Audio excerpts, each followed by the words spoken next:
Sleep is the ultimate reset button. It clears out toxins, repairs your body, and primes your neural pathways for the day ahead. So, as the hours pass, a sleepy chemical called adenosine slowly builds up, signaling to your brain that it's time to power down. But what happens if you try to stay awake using caffeine? The second you take that first sip, millions of molecules race through your bloodstream, straight to the command center. Caffeine is the exact right shape to hijack those receptors.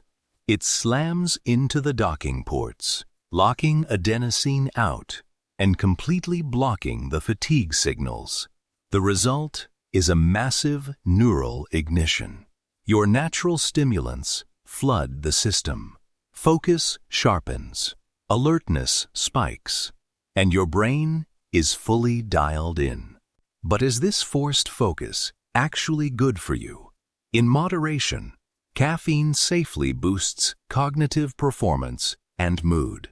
However, leaning on it too heavily disrupts your next crucial sleep cycle, trapping you in an exhausting loop of midday crashes and unnatural resets.